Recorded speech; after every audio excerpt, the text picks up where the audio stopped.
Hi everyone, we're going to talk about nurse delegation. Before we get going, there's going to be a series of pop-up questions that come up.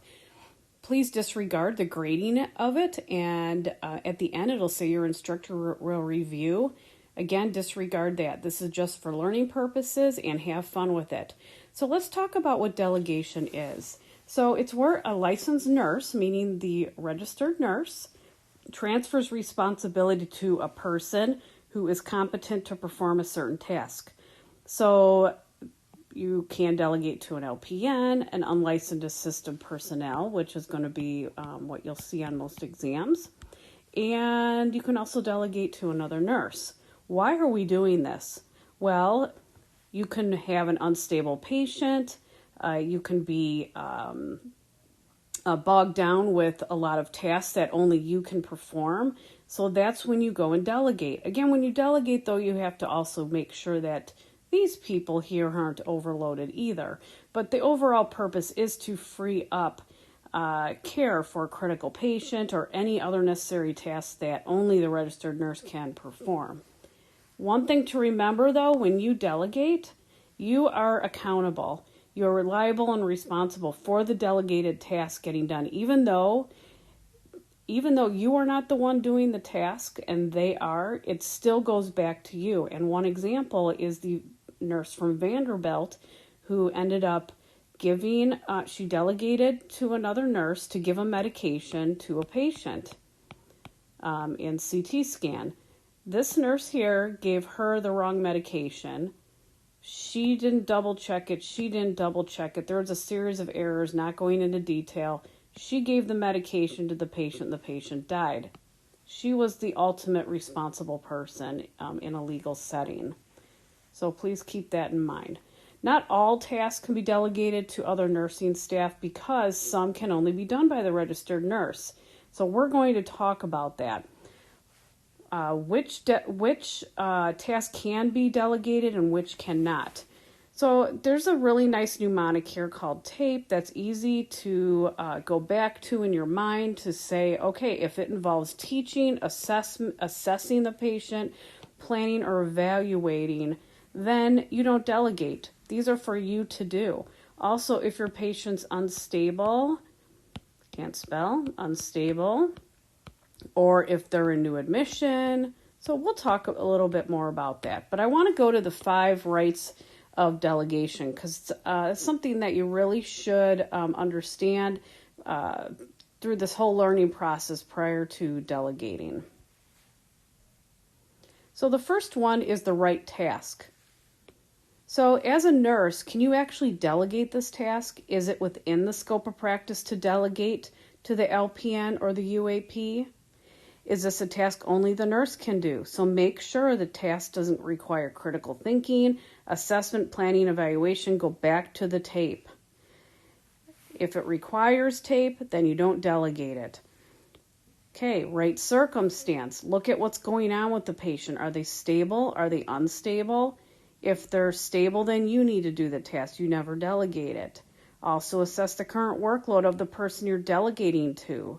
So under the circumstances, are they stretched too thin? It would be too much on the person to ask them to do the task. If so, then don't delegate.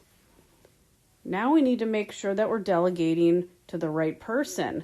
So, are you asking a person who's demonstrated competency in the task before? Have they done it before? Is it within their scope of practice? So if the person's never done the task before, you either need to do it yourself or be right there with them as they do it if it's in their scope of practice to do it. Maybe you want them to listen to lung sounds. I'm using just a very simple one. The LPN, she can perform that task. But if you've never seen her, then you may want to observe her the first time that she's doing it and make sure she's doing it correctly. Because remember, it all comes back to you. You're accountable. So the right direction, communication. Are you explaining in a very clear way how to perform this task and what to expect or report back to you? And the right supervision. Always follow up with evaluating and supervising how the task was completed. Ensure it was done correctly. So basically, don't delegate it off and don't forget about that you delegated it off. because, again, you're responsible for the tasks. Some other important details. The person who received the delegated task, they cannot go and delegate it to someone else. So I'm going to use, example, this person here. This is the nurse. You go and delegate a task to the LPN. The LPN cannot delegate it to another LPN. They cannot do that. There could be some states that have different protocols, but again, in general, you delegate to this person and they need to report back to you. You take out this person right here. Now, the next slide here, I'm going to talk about what the unlicensed assistive personnel or the CNA can do versus the LPN, and then I'll go into the registered nurse.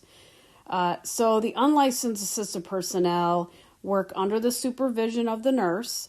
They can't delegate any duties. And also duties do depend on the state's protocol. So, for example, in some states, the CNA can take classes and become certified to check blood glucose and draw blood, do EKGs. But in general, you will not see on an NCLEX or on an exam. It's going to be more general delegation. So some of these duties, they can get the patient up and walk them. They can do turning, bathing, intake and output. But remember, you are doing the IV intake and output. Mouth care, toileting, basic ostomy care, so not a fresh ostomy. Change the bed linens. They can feed the patient. Remember, if they're stable, they can feed the patient. Vital signs, but if they're unstable, you'll be doing the vital signs. It all goes back to that stable versus unstable and the tape. And they can also do weights.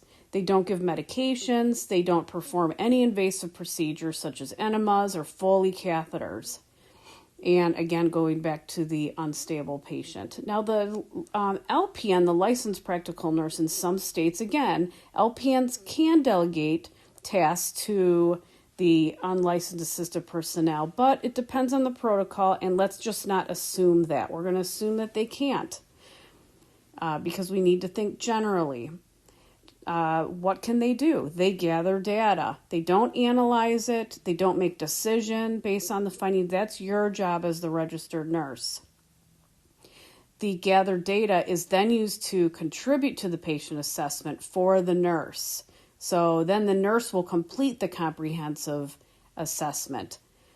For another example, the LPN can listen to lung sounds, bowel sounds, heart sounds, and report it to the nurse. Then the nurse will go ahead and complete that assessment, and they will be able to make decisions. Again, going back to the tape. They can perform routine procedures such as ostomy care, catheter. They can put in Foley catheters, yes. Wound care, blood glucoses, and EKGs.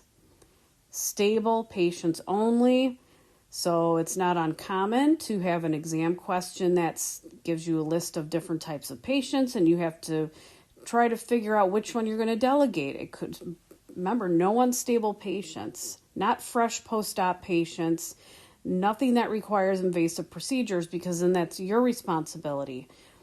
No new admissions, and remember, you do discharge teaching. They don't evaluate patient care. They can give medications here, but not IV medications or blood products. They can perform all the duties of the unlicensed assistive personnel plus these duties here. So the registered nurse can do everything the UAP and the LPN can do, plus all of these other areas, which we're going to talk about. Again, this is where the yes comes in. So, tape, any of these is yes, this is what you do, teaching, assessment, planning, or evaluation. You delegate, you supervise the LPN and CNA. You complete the assessment, plan, implement, and evaluate the patient care. You assign critical patients, unstable, unpredictable, post-op patients, IV drips, new diagnosis, and needing education. So those are all things you take care of. Develop nursing care and initiating it. For example, you're doing nursing diagnosis, interventions, all of this tape. Using critical thinking. I talked about care plan. You're going to be collaborating with the team. You're going to be helping with procedures. You're responsible for all discharge teaching. You can access ports, central line removing. You can administer blood and blood products. You can assist a physician. You do all oral, IM meds, and you will be doing IV medications. And again, never delegate. And when you're on an exam, you avoid options on exams that deal with assessment, critical patient cases. That requires you to understand the disease process. That's your responsibility, education, or evaluation of patient care.